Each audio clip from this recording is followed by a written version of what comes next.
hasil ujian dari Dewi Susanti.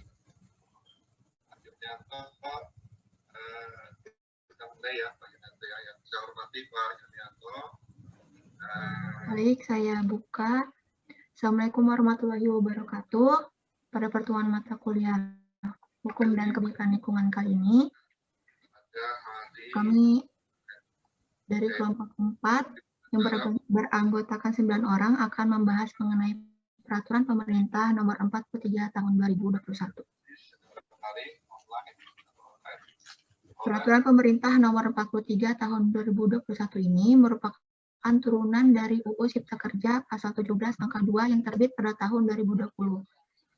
Untuk bab dan pasal, PP ini memiliki 10 bab dan 26 pasal yang bertujuan sebagai pelaksana UU Cipta Kerja tahun 2020. Peraturan Pemerintah Nomor 43 Tahun 2021 ini memiliki 4 tujuan. Yang pertama, konflik batas daerah, seperti kepala daerah yang berbeda menerbitkan izin di lokasi yang sama.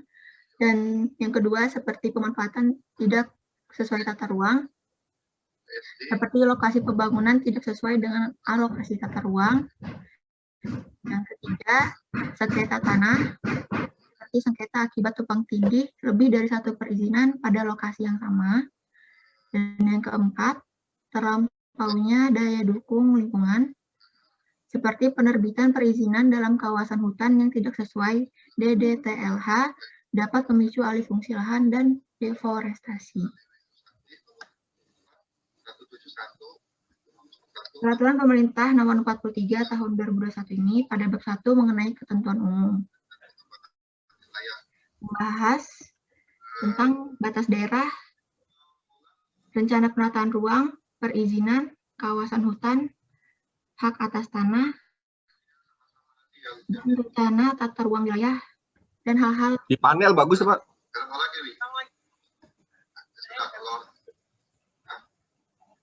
Selanjutnya akan dilanjutkan oleh saudara Sube.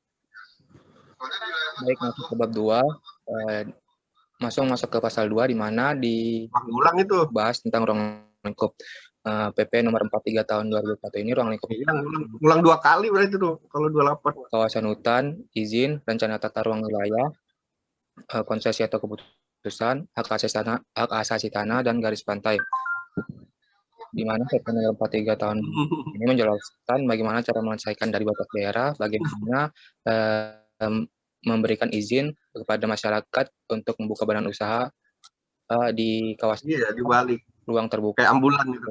Di garis pantai atau ruang laut, dan bagaimana cara memutuskan perizinan badan usaha tersebut, dan bagaimana cara memberikan hak pengelolaan kepada masyarakat tersebut. Next. Dewi lulus dengan nilai 84,8. Itu sangat memuaskan. Kira-kira hasilnya Dewi sudah Pak? Iya, tadi itu balik tadi itu. Semua itu akunnya angkat tangan kanan, tapi yang di sebelah kiri apa Yunianto ya? Iya betul. Padahal aku angkat tangannya sebelah kanan nih. Masuk ke pasal 3, di mana di pasal 3 ini menjelaskan tentang apa sih yang dapat diselesaikan di PP nomor 43 tahun 2001, dan apa sih tujuan dari PP nomor 43 tahun 2001. Yang pertama yaitu menyelesaikan permasalahan dari batas daerah, yang kedua menyelesaikan ketidaksesuaian rencana tata ruang wilayah provinsi, wilayah kota, kawasan hutan, izin, konsesi, hak asasi tanah, dan hak pengelolaan. Yang ketiga menyelesaikan ketidaksesuaian garis pantai, yang keempat menyelesaikan ketidaksesuaian REZ KSNP, R2 KAW, dan RZWP 3K dengan perizinan kegiatan dan tata kelola ruang, kawasan hutan, izin, konsesi, hak dan hak asasi tanah. Selanjutnya akan dijelaskan oleh Nur Muslim.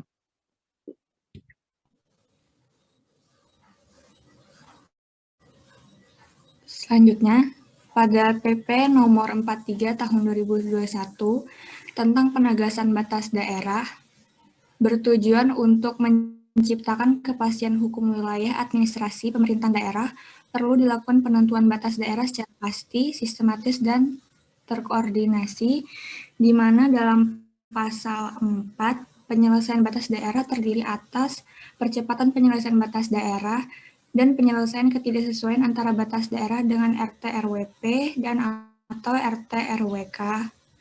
Dan pada pasal 5 tentang percepatan penyelesaian batas daerah, pada ayat 1, batas daerah yang berlaku telah ditetapkan dalam peraturan menteri yang dijadikan acuan penyelesaian ketidaksesuaian. Ayat 2, apabila batas daerah belum ditetapkan dalam peraturan menteri, Menteri yang menyelenggarakan urusan pemerintah dalam negeri bersama dengan Pemda melaksanakan percepatan penyelesaian penegasan batas daerah. Ayat 3, apabila batas daerah yang akan atau dalam proses revisi, dilakukan pembahasan percepatan penyelesaian penegasan batas daerah oleh Menteri Dalam Negeri bersama Pemda. Ayat 4, hasil dari pembahasan tersebut dituangkan dalam kesepakatan yang ditandatangani oleh para pihak. Ayat 5, Menteri Dalam Negeri menetapkan batas daerah berdasarkan berita acara kesepakatan paling lama 5 bulan terhitung sejak PP ini berlaku. Ayat 6, dalam hal pemerintah tidak bersepakat terhadap batas daerah yang telah dibahas oleh Menteri Dalam Negeri dalam jangka waktu 5 bulan, Menteri Dalam Negeri berwenang untuk memutuskan dan menetapkan batas daerah paling lama 1 bulan. Selanjutnya pada pasal 6, tentang penyelesaian ketidaksesuaian antara batas daerah dengan RT-RWP dan atau RT-RWK. Ayat 1, dalam hal batas daerah telah ditetapkan sebagaimana dengan ketentuan pasal 5, tetapi tidak terdapat ketidaksesuaian dengan RT-RWP atau RT-RWK, maka dilakukan revisi terhadap RT-RWP atau RT-RWK untuk disesuaikan dengan batas daerah yang telah ditetapkan. Ayat 2, revisi RT-RWP atau RT-RWK dilakukan oleh Pemda, sebab ketidaksesuaian dengan RT-RWP atau RT-RWK dengan batas daerah yang ditetapkan oleh Menteri.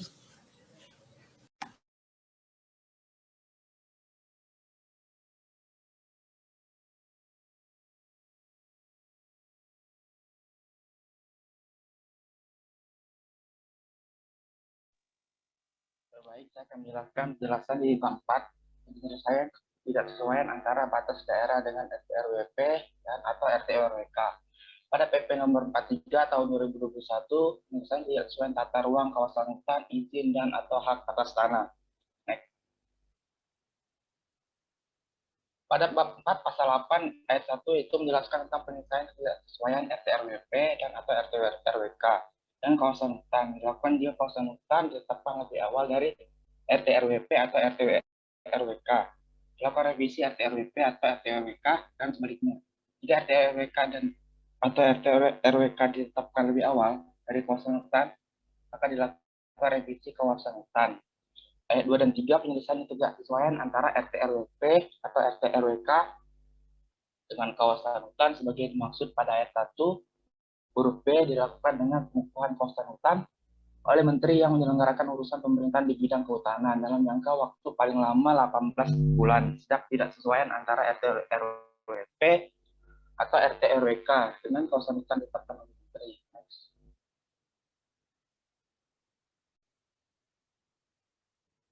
Lanjut. Pada pasal 9 yaitu penyelesaian tidak sesuai antara RT-RWP dan RT-RWK melalui tahapan yaitu poin A, revisi RT-RWP dilakukan dan ditetapkan paling lama 18 bulan sejak tidak sesuaian antara RT-RWP dan RT-RWK ditetapkan oleh Menteri. Dan poin B, revisi RT-RWK dilakukan secara serentak untuk seluruh kabupaten kota dalam setiap provinsi yang ditetapkan paling lama 1 tahun. Itu sudah revisi RT-RWP sebagaimana yang dimaksud pada huruf A ditetapkan. Dalam revisi tersebut sebagaimana dimaksud pada ayat 1 huruf A ditetapkan oleh RT-RWP maksud menjadi acuan dalam proses revisi RT-RWK. Untuk yang ketiga, revisi RT-RWP dan RT-RWK sebagaimana dimaksud pada ayat 1 menggunakan data bumi Sukabumi Indonesia termutakhir yang telah ditetapkan oleh kepala badan yang melaksanakan tugas pemerintahan di bidang informasi geospasial.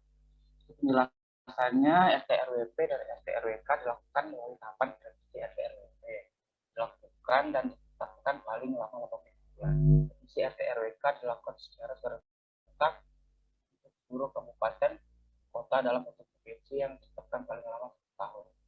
Revisi RT-RWP dan RT-RWK bagaimana yang menggunakan tahap bumi Indonesia yang terakhir akan ditetapkan oleh kader kepala badan yang melaksanakan tugas pemerintahan di bidang masing.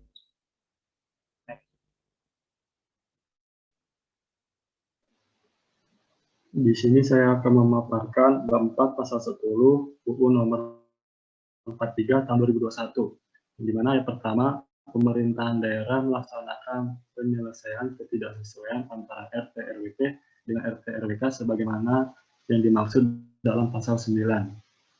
Dan ayat kedua, ada saat revisi RT-RWP dan revisi RT-RWK sebagaimana dimaksud dalam pasal 9 ayat 1. Segala macam proses penerbitan atau konsensi baru dihentikan sementara pada wilayah yang mengalami ketidaksesuaian sampai dengan revisi RT-RWP dan revisi RT-RWK ditetapkan. Dan ayat ketiga, penghentian sementara proses penerbitan izin atau konsensi baru sebagaimana yang dimaksud pada ayat kedua, yang dikecualikan untuk proyek atau program nasional yang bersifat strategis. Dan ayat keempat di sini, menteri yang menyelenggarakan urusan pemerintahan di bidang agraria, pertanahan, atau tata ruang, menteri yang menyelenggarakan urusan pemerintahan dalam negeri, atau menteri yang menyelenggarakan urusan pemerintahan di bidang kelautan dan perikanan dapat memfasilitasi pemerintahan daerah dalam penyelesaian ketidaksesuaian antara RT-RWP dengan RT-RWK sebagaimana yang dimaksud pada ayat 1.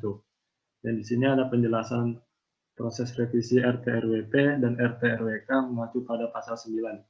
Yaitu selama proses revisi RT-RWP dan RT-RWK, maka segala bentuk izin atau konsensi baru dihentikan sementara, kecuali proyek nasional yang bersifat strategis dan proses revisi difasilitasi oleh menteri yang berwenang. Next.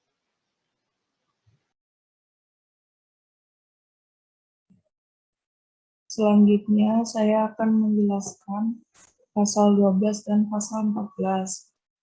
Pada pasal 12 ayat 1 berisi penyelesaian ketidaksesuaian antara izin, konsesi, atau hak atas tanah milik instansi pemerintah, badan usaha, atau masyarakat dengan RT-RWP dan RT-RWK dalam keterlanjuran dilakukan dengan cara yang pertama, dalam hal instansi pemerintah belum mengusahakan hak atas tanah secara efektif dan dilakukan pencabutan wilayah kerja izin yang tidak sesuai RT-RWP atau RT-RWK.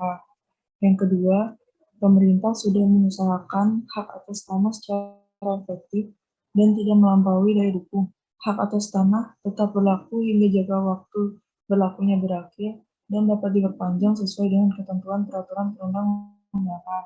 Yang ketiga, pemerintah telah mengusahakan hak atas tanah secara efektif, tetapi jika melampaui daya dukung dan daya tampung lingkungan hidup, maka dilakukan pengurangan yang tidak sesuai RT-RWP atau RT-RWK dan dilakukan penyesuaian pemanfaatan tanah sesuai RT-RWP atau RT-RWK. Yang keempat, jika pemerintah dengan sengaja tidak mengusahakan tanahnya secara efektif dalam waktu singkat 2 tahun, maka dilakukan penetapan kawasan terlantar oleh menteri yang menyelenggarakan urusan pemerintahan di bidang agraria sesuai dengan peraturan perundang-undangan. Yang kedua, berisi penyelesaian ketidaksesuaian beberapa izin, konsesi, atau hak atas tanah milik instansi pemerintah, badan usaha, atau masyarakat terhadap RT-RWP atau RT-RWK dalam keterlanjuran dilakukan dengan cara A. Terhadap hak atas tanah yang terbit lebih awal dari izin atau hak atas tanah lainnya di lahan yang sama. Maka pertama, hak atas tanah yang terbit lebih awal yang tidak melampaui daya dukung, maka hak atas tanah yang dimaksud tetap berlaku hingga jangka waktu berlakunya berakhir dan dapat diperpanjang sesuai dengan ketentuan peraturan perundang-undangan. Yang kedua, hak atas tanah yang terbit lebih awal melampaui daya dukung dan daya tampung lingkungan hidup, maka dilakukan pengurangan wilayah kerja izin dan penyesuaian pemanfaatan tanah dengan RT-RWP atau RT-RWK. B. hak atas tanah yang terbit lebih akhir dari izin, dan hak atas tanah lainnya di lahan yang sama, maka dilakukan pengurangan wilayah kerja izin seluas wilayah yang terjadi ketidaksesuaian, dan pembatalan hak atas tanah yang terbit lebih akhir seluas wilayah yang terjadi ketidaksesuaian atau dengan musyawarah mufakat antar pemegang hak atas tanah. C. Dapat mengupayakan mekanisme penyelesaian melalui penyusunan perjanjian pemanfaatan lahan bersama antara beberapa pemegang izin. Pada ayat ketiga berisi penyelesaian ketidaksesuaian izin, konsesi, atau hak atas tanah dengan RTWP atau RTWK sebagaimana dimaksud pada ayat 1 dan ayat 2 diselesaikan paling lama 3 tahun sejak berlakunya peraturan pemerintahan ini. Ayat 4 berisi penyelesaian ketidaksesuaian sebagaimana dimaksud pada ayat 1 dan ayat 3 ayat 2 dilaksanakan oleh Menteri yang menyelenggarakan urusan pemerintahan di bidang agraria atau pertanahan dan tata ruang dengan menteri terkait. Dan pada pasal 14 berisi penyelesaian ketidaksesuaian antara izin, konsesi, hak atas tanah atau hak pengelolaan milik instansi pemerintah, badan usaha atau masyarakat dengan RT/RWP atau RT/RWK dalam pelanggaran dilakukan pengenaan sanksi administratif sesuai dengan ketentuan peraturan perundang-undangan di bidang tata ruang. Selanjutnya akan dijelaskan oleh Rofita.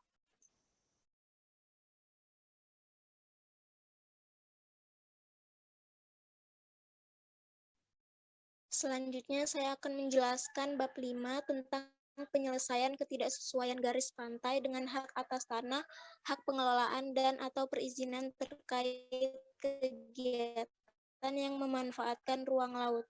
Lanjut.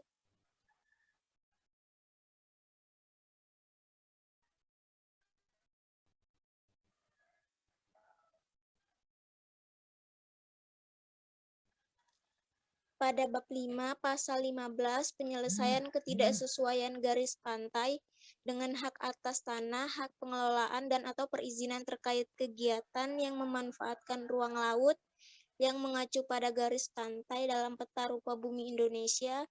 Garis pantai pada peta rupa bumi Indonesia disesuaikan dengan pulau-pulau kecil terluar atau PPKT. Jika keduanya tidak bersesuaian, maka titik dasar dan garis pangkal di PPKT tetap diakui dan berlaku. Maka dalam hal itu, apabila terjadi ketidaksesuaian titik dasar dan garis pangkal, pemerintah wajib memulihkan kondisi fisik lahan yang menjadi daratan di PPKT. Pada pasal 16, hak atas tanah dan atau hak pengelolaan yang berada di wilayah laut akan tetap diakui jika terjadi perubahan garis pantai sebelum penetapan garis pantai dalam peta rupa bumi Indonesia.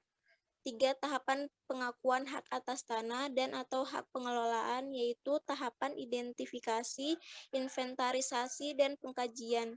Jika ketiga tahapan tersebut tidak dapat diidentifikasi, maka dinyatakan sebagai tanah musnah dan hak pengelolaannya dihapus. Pada pasal 17, hak atas tanah diterbitkan di wilayah perairan sebelum berlakunya peraturan pemerintah dinyatakan tetap berlaku. Pemegang hak atas tanah di wilayah perairan wajib memberikan ruang dan akses kepada nelayan, pembudidaya ikan, petambak garam, dan keselamatan pelayaran, dan hak atas tanah diberikan kepada masyarakat yang telah memanfaatkan wilayah perairan berdasarkan perizinan yang diterbitkan oleh Kementerian di bidang kelautan dan perikanan sesuai dengan ketentuan. Lanjut.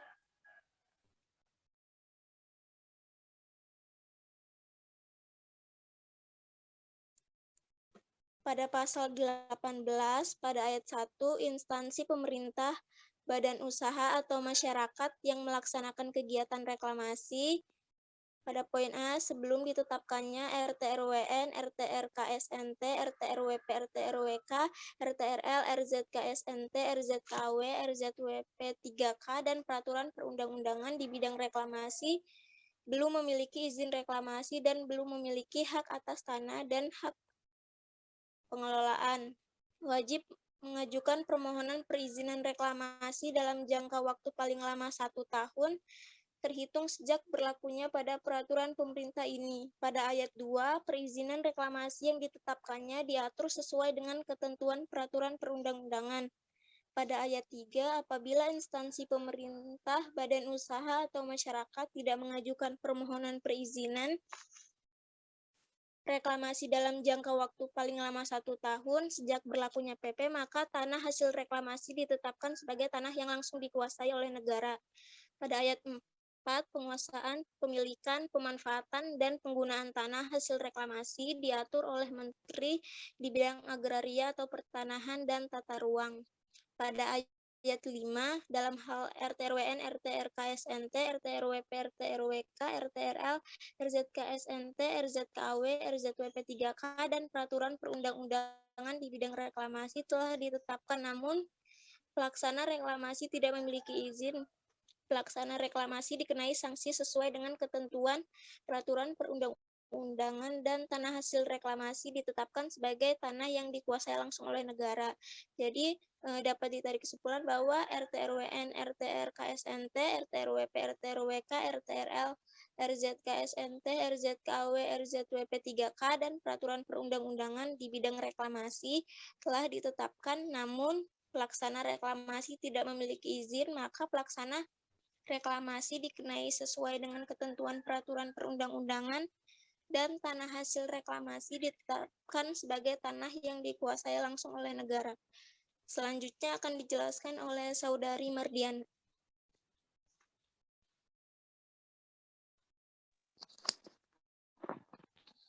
Oke, selanjutnya adalah bab 6, yaitu penyelesaian ketidaksesuaian antara rencana tata ruang laut, rencana zonasi kawasan strategis nasional tertentu, rencana zonasi kawasan antar wilayah, dan atau rencana zonasi wilayah pesisir dan pulau-pulau kecil dengan perizinan terkait kegiatan yang memanfaatkan ruang laut.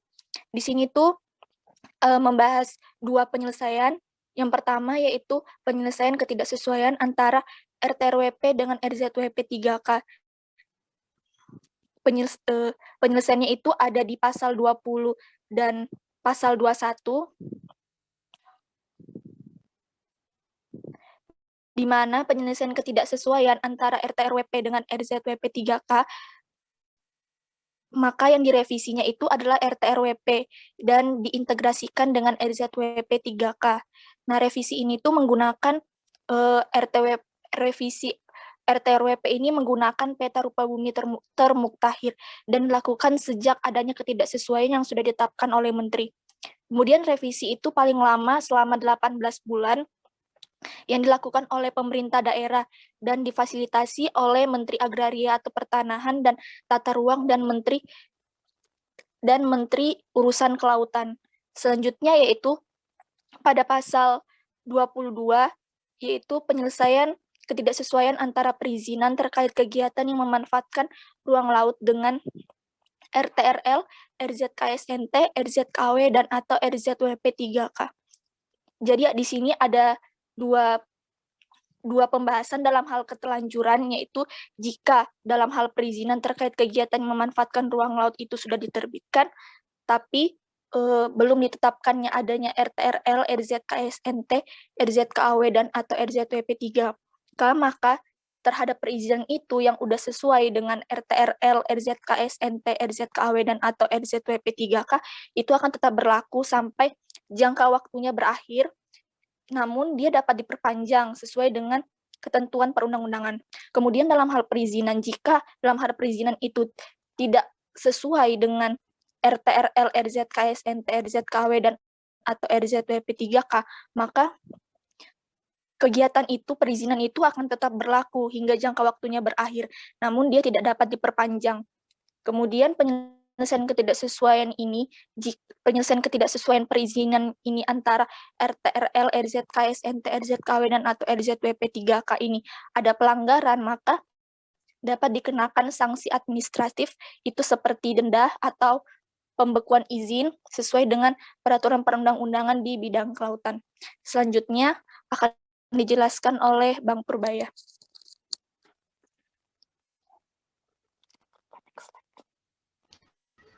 Ya, selanjutnya saya akan menjelaskan tentang bab 7, yaitu kelembagaan dan tata kelola penyelesaian ketidaksesuaian tata ruang, kawasan hutan, izin, konsensi, hak atas tanah, dan hak pengelolaan. Yang dimana di sini ada pasal 23 yang isinya Ayat 1. Penyelesaian ketidaksesuaian tata ruang, kawasan hutan, izin, konsensi, hak atas tanah, dan hak pengelolaan itu dilakukan oleh tim koordinasi yang diketuai oleh Menteri. Ayat 2. Ketentuan lebih lanjut mengenai tim koordinasi yang dimaksud pada ayat sebelumnya itu diatur dengan peraturan Presiden. Jadi pada pasal 23 ini menjelaskan pemerintah pusat, khususnya Menteri, sebagai ketua tim koordinasi, dapat menyelesaikan masalah yang telah disebutkan dengan ketentuan yang lebih lanjut. Ya, selanjutnya. Bab 8 itu tentang penyusunan, pemuktahiran, dan penetapan PT, atau peta indikatif tumpang tindih informasi geospasial tematik. Yang dimana sini ada pasal pasal 24, ayat 1, ketidaksesuaian tata ruang, kawasan hutan, izin, konsensi, hak atas tanah, dan hak pengelolaan dituangkan dalam PT. Lalu ayat 2, PT itu disusun dan ditetapkan oleh Menteri. Ayat 3, dalam rangka penyusunan dan pemuktahiran PT, instansi pemerintah wajib menyampaikan data pembentuk PT kepada Menteri paling lama itu 3 bulan, terhitung sejak peraturan Menteri ini berlaku. Lalu ayat 4, data pembentuk PT itu dalam bentuk produk hukum dan lampiran peta yang memenuhi standar ketentuan teknis sesuai dengan ketentuan peraturan perundang-undangan. Ayat 5. Ketidaksesuaian tata ruang, kawasan hutan, izin, konsensi, hak atas tanah, dan atau hak pengelolaan yang dituangkan dalam PT itu menjadi dasar dalam penyelesaian ketidaksesuaian bagaimana diatur dalam peraturan pemerintah. Ini. Ayat 6. Menteri menyampaikan ketidaksesuaian tata ruang, kawasan hutan, izin, konsesi, hak atas tanah, hak pengelolaan pertama kali kepada Menteri, Kepala Lembaga, Gubernur, dan atau Bupati atau Wali Kota itu paling lama 9 bulan, terhitung sejak peraturan pemerintah ini berlaku. Ayat 7, dalam hal tidak sesuai yang belum termuat dalam PT, Menteri, Kepala Lembaga, Gubernur, Bupati atau Wali Kota, dan atau masyarakat yang dikoordinasikan oleh Bupati atau Wali Kota dapat mengajukan permohonan penyelesaian ketidaksesuaian tata ruang, kawasan hutan, izin, konsensi, hak atas tanah, dan hak pengelolaan kepada Menteri yang dilengkapi dengan data pendukung dan lampiran peta. Ayat 8, pemuktahiran PT itu ditetapkan oleh Menteri. Ayat 9, pemuktahiran dan penetapan PT dilakukan setiap tahun oleh Menteri. Ayat 10, tata cara penyusunan dan pemuktahiran dan penetapan PT diatur lebih lanjut dengan peraturan Menteri. Ya. Selanjutnya bab 9 itu ketentuan-ketentuan lain. Yang dimana pada pasal 25 itu menjelaskan bahwa Menteri, Kepala Lembaga, Gubernur, dan Bupati atau Wali Kota itu wajib menyelesaikan hambatan dan permasalahan di bidangnya dalam rangka penyelesaian ketidaksesuaian tata ruang, kawasan hutan, izin, konsensi, hak atas tanah, dan hak pengelolaan. Jadi dengan adanya koordinasi antara pemerintah pusat dan daerah, penyelesaian hambatan dan permasalahan akan lebih optimal karena tidak ada penyelewengan dari pemerintah daerah, sehingga dapat dikontrol oleh pemerintah pusat mengenai ketidaksesuaian tata ruang, kawasan hutan, izin, konsesi, hak atas tanah, dan hak pengelolaan. Jadi dengan adanya pasal 25 ini diharapkan tidak ada penyelewengan mengenai hal yang saya sebutkan, karena adanya koordinasi antara pusat dan daerah. Ya, sekian presentasi dari kelompok 4. Apabila ada salah kata, mohon dimaafkan. Terima kasih. Ya, terima kasih kelompok 4. Tolong slide-nya ditutup dulu. Ini sesi tanya jawab ya, jadi kalian bisa bertanya ke kelompok 3 dan kelompok 4. Ini waktunya tinggal mepet nih, jadi 2 mahasiswa aja ya. Tapi tolong yang kelompok 3 dan kelompok 4. Ya, saya silakan. Bapak, saya ingin bertanya. Ya, si Rama, coba tanya. Iya, Pak. Saya ingin bertanya untuk kelompok 3. Jadi, terdapat perbedaan mendasar pada PP nomor 23 tahun 2021. Salah satunya itu pada pasal 41 ayat 1, itu tidak disebutkan luas wilayah minimum dalam mempertahankan kecukupan luas kawasan hutan yang pada PP lama itu ditetapkan minimal sebesar 30% dari luas das dan atau pulau dengan sebaran yang proporsional. Hal ini tentu akan berpengaruh terhadap batas maksimum perubahan luas kawasan hutan, baik melalui kegiatan yang menunjang peningkatan iklim investasi dan berusaha maupun tidak. Apakah dapat dipastikan bahwa dengan adanya peraturan yang merevisi peraturan sebelumnya ini bisa memenuhi hak masyarakat atas perolehan lingkungan hidup yang baik dan sehat? Karena secara tidak langsung, apabila kecukupan luas kawasan hutan itu melebihi batas, bisa menurunkan bahkan merusak daya tampung hutan serta daya dukung lingkungan hidup itu sendiri. Serta apa juga yang bisa kalian kritik sebagai mahasiswa teknik lingkungan terhadap banyaknya perubahan-perubahan dari PP lama menjadi PP baru ini secara keseluruhan. Itu Pak, pertanyaan dari saya. Ya, bagus ya pertanyaannya. Jadi ini yang banyak dikritisi itu di PP 23 yang baru ini, tadi yang 30% itu ya, itu dihilangkan itu. Nah, itu nanti tanggapannya bagaimana kelompok 3. Ini lanjut aja ya, satu lagi mahasiswa yang mau bertanya ke kelompok 4 ini. Pak, saya mau bertanya. Ya, silakan.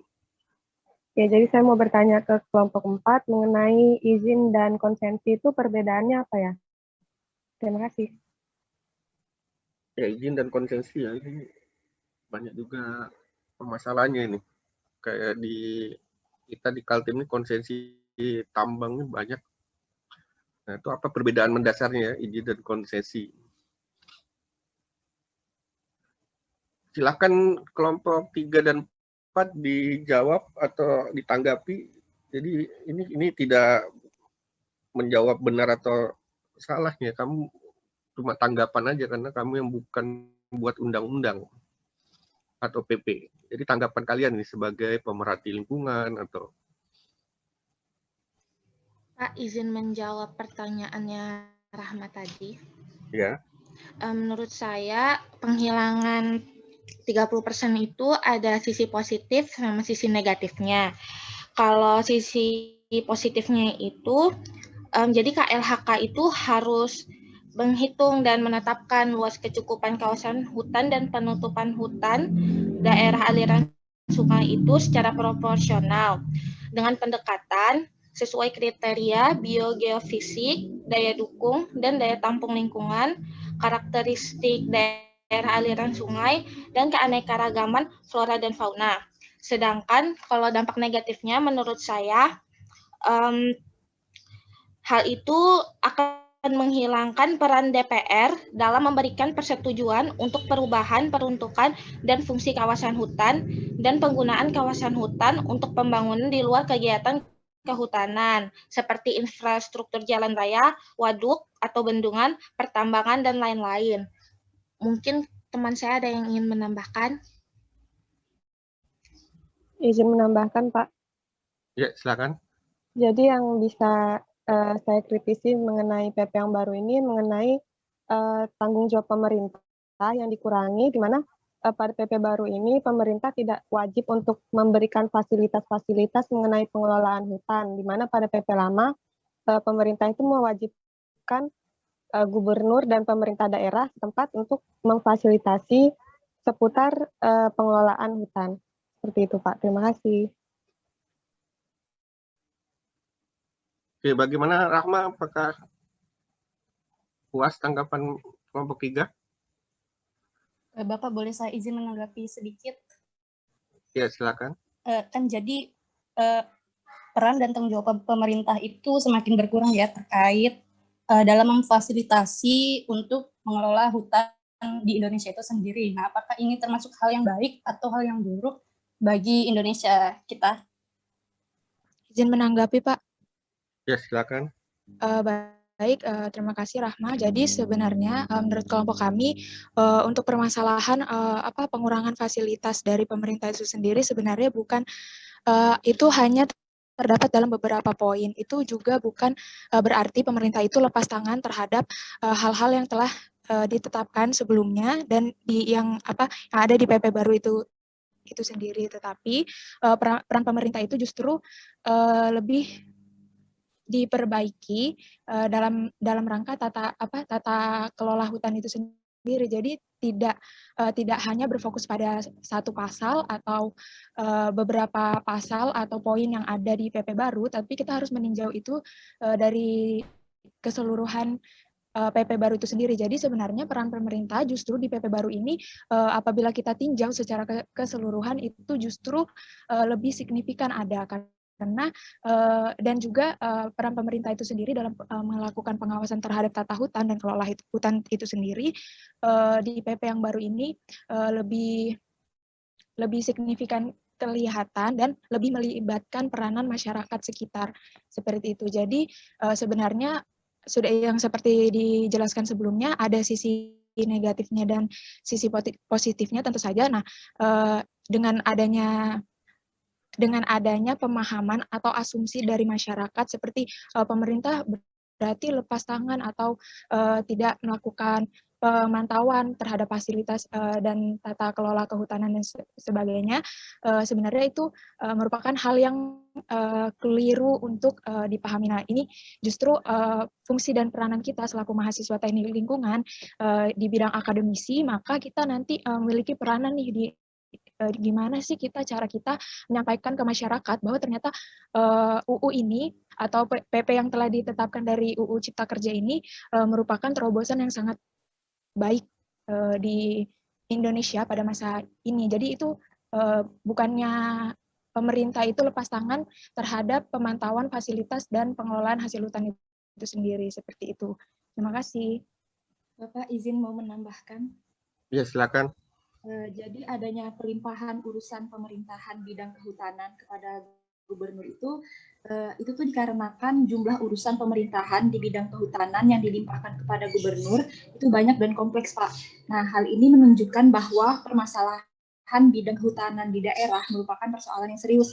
Dengan melalui dekonsentrasi, diharapkan gubernur dapat segera menuntaskan berbagai persoalan sesuai dengan urusan yang telah dilimpahkan tadi, Pak.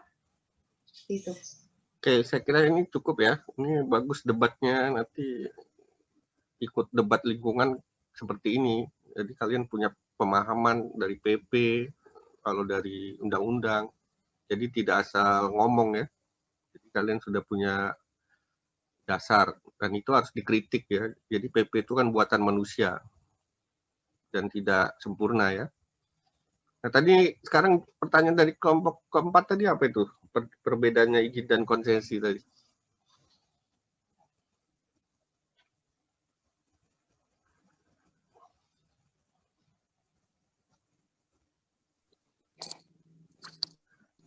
Izin menjawab untuk pertanyaan dari Indri, perbedaan antara izin dan konsensi. Kalau izin itu dia sifatnya hanya satu pihak gitu. Jadi cuman misalnya memberikan izin itu diberikan langsung sama pemerintah tanpa adanya persetujuan langsung dari pemerintah, tanpa adanya perjanjian dari pihak yang diberikan konsensi. Sedangkan untuk yang diberikan perjanjian itu, untuk yang konsensi sendiri itu, pejabat pemerintah itu memberikan persetujuan tapi atas dasar perjanjian dari kedua belah pihak. Jadi antara pemerintah dengan yang menerima konsensi itu, seperti misalnya badan atau usaha yang melaksanakan konsensi itu juga di situ. Tapi sesuai dengan peraturan perundang-undangan. Jadi konsensi sama izin itu udah sifatnya mutlak, sedangkan konsensi masih ada perjanjian dalamnya yang masih bisa ditetapkan bersama untuk mendapatkan persetujuan. Tapi persetujuannya ditetapkan oleh pemerintah. Gimana, Terima kasih. Cukup jelas, Pak. Terima kasih. Ya, jadi kalau menurut kelompok 4 nih konsesi, misalnya di Samarinda ini kan 70% kawasannya sudah jadi konsesi tambang ya. Nah, kalau pemerintah kota ingin membuat TPA di daerah konsesi tambang, apakah dibolehkan?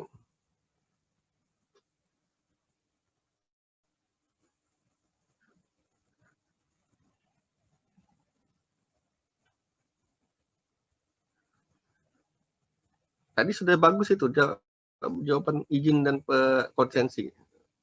Nah, saya minta tanggapannya ini. Kita kan lagi kajian ini buat TPA. Izin menjawab, tapi Pak. di daerah konsesi tambang. Izin menjawab, Pak. Ya silakan, Mardiana. Kalau dari saya sendiri itu bisa karena kan konsensi itu kan berdasarkan persetujuan, artinya masih bisa diubah. Terus kalau misalnya mau dibikin TPA di daerah tambang itu dibikin persetujuan lagi, mungkin ada daerah yang dari tambang itu yang akan dipakai sebagian dari untuk dijadikan TPA. Jadi atas persetujuan bersama lagi, terus nanti perjanjian bersama lagi baru nanti disetujui oleh pemerintah, seperti itu. Jadi masih boleh ya. Jadi kita tadi kan ada kalian bilang kawasan strategis tadi ya. Itu masih bisa ada persetujuan. Jadi benar ya tadi. Ya bagus. Nah, ini saya minta tanggapan aja dari dua kelompok ini ya. Kan membahasnya hampir sama. Yang satu tentang hutanan PP 23 dan yang kelompok 4 tentang tata ruangnya. Nah, tadi sudah dijelaskan panjang lebar di PP itu. Yang saya mau kritik itu termasuk tadi yang 30%. Cuma masalahnya hutan sudah bagus tadi ya. Jadi dulu kan sesuai wilayah administrasi. Sekarang daerah aliran sungai. Namun hutan itu kan banyak di daerah aliran sungai di bagian hulu. Itu hutan bukan hutan produksi ya. Yang paling banyak hutan lindung.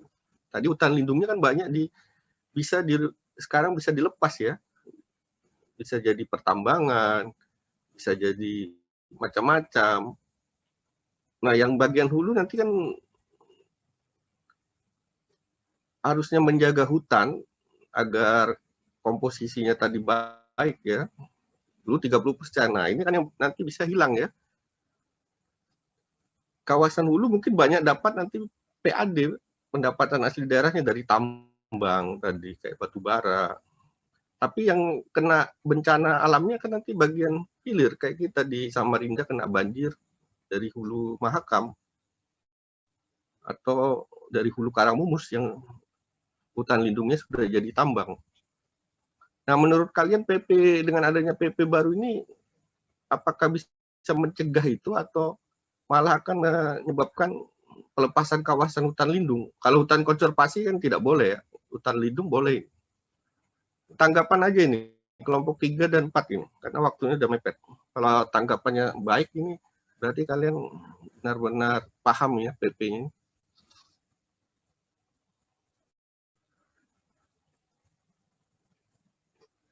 Jadi kan nanti yang dapat PAD-nya yang hulu, tapi yang dapat bencananya hilir. Nah, itu bagaimana itu nanti permasalahan itu?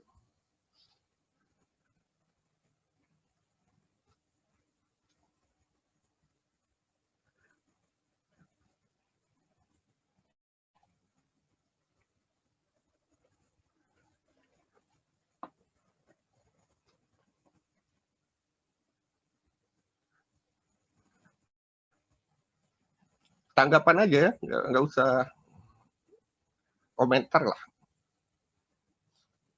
Jadi saya mau tahu pandangan kalian.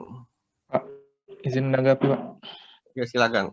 Ya, terkait PP yang terbaru ini, yaitu PP 23 tahun 2021 ini, saya rasa dengan adanya PP nomor 23 ini merupakan hal baik untuk masalah kehutanan yang ada di Indonesia. Dikarenakan ada pun beberapa sanksi yang telah ada, di mana contohnya yaitu perlindungan kawasan hutan lindung, di mana beberapa poin yang terdapat dalam PP 23 tahun 2021, yaitu contohnya saja ada PP 280, di mana dalam PP itu menjelaskan bahwa kegiatan pertambangan di kawasan hutan lindung akan menyebabkan pencabutan izin berusaha di kawasan hutan lindung jika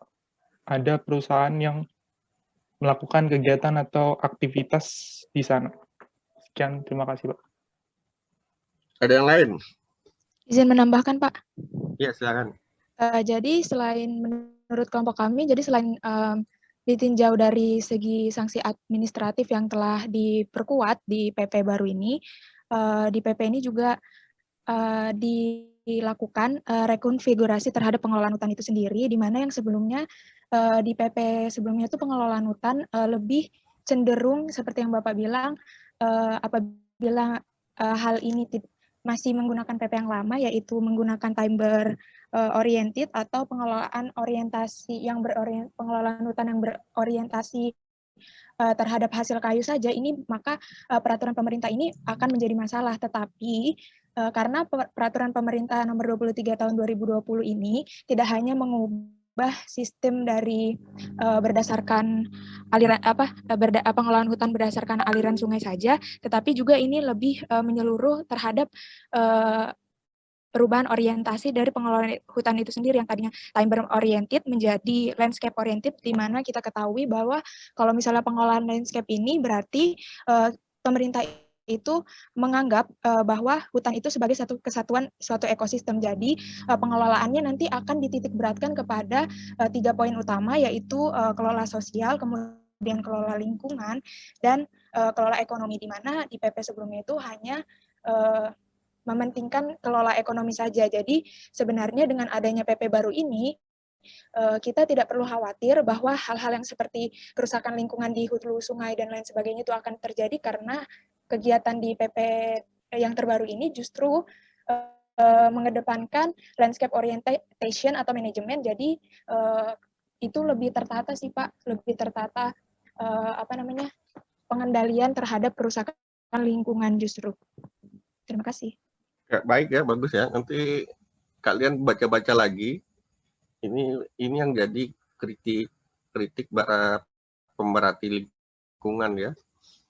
Karena kedepannya nanti mungkin harus ada permen yang mengatur bahwa pembagian keuntungan ya, karena tadi di bagian hulu itu banyak ada kegiatan pertambangan yang menghasilkan banyak PAD tadi bagi kabupaten kota di situ. Nah, itu mereka wajib juga ada namanya nanti dana kebencanaan ya. Kalau ada bencana banjir akibat mereka tidak mampu mengelola hutan di bagian hulu, nah itu yang belum detail ya di PP yang baru ini. Itu bagaimana ini? Nah, itu mungkin mudah-mudahan ada permennya nanti. Ini bagus ya, kelompok 3 dan 4, nanti kelompok 5-6 kita lanjut. Waktu jadwal UAS ya, nanti mungkin minggu depan. Jadi kalian sudah bisa memahami apa itu perubahan yang mendasar di PP-PP itu. Ya, jadi kita tutup ya, sudah 2 jam ini. Terima kasih banyak. Wassalamualaikum warahmatullahi wabarakatuh. Waalaikumsalam. Waalaikumsalam warahmatullahi wabarakatuh. Terima kasih, Pak.